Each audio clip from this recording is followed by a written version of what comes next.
The title of this video is Criminal Lawyers for Sexual Assault Cases. Now, it's very important if you have a sexual assault case to get the right criminal lawyer to represent you. The reason is that the laws in relation to sexual assault and sexual offences generally have changed massively over the last few years, and you need to have a lawyer with the experience and with the up-to-date knowledge to defend these types of charges.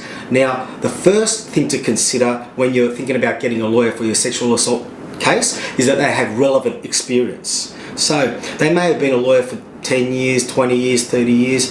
They may have had experience in general law or other types of criminal law, or been an ex-prosecutor even. But the important thing is that your lawyer has the relevant experience, has done these cases for many years, and has focused on these types of cases rather than other areas of criminal law, for example, driving or less serious types of cases. Relevant experience is extremely important.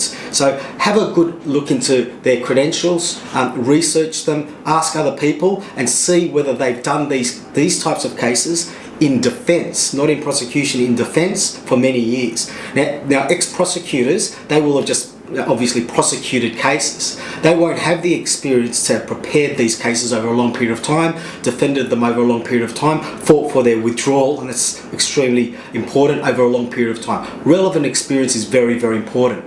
The second is you should see whether they're an accredited specialist in criminal law.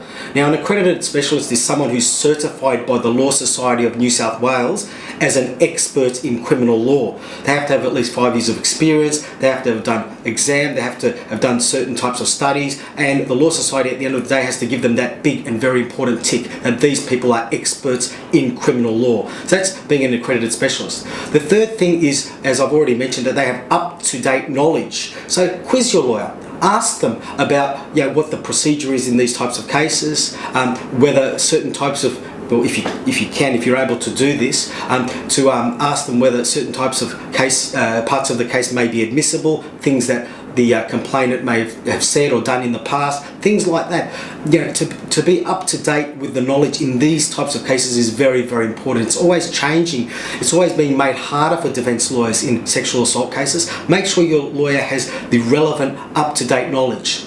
The fourth thing is, see if they've got a proven track record in sexual assault cases. It may be difficult for a layperson or someone to do this. I mean, have a look on the internet, see if they've got past cases that they've done, see if they've had cases dropped, see if they've won trials in these types of cases. Ask other lawyers, ask perhaps the Law Society, and really have a look about what they are and what they've done, things like that.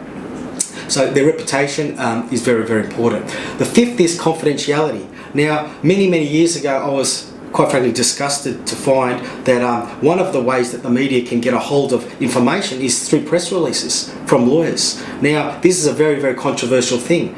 These types of cases, it's extremely important that you do everything possible to keep your client's case confidential.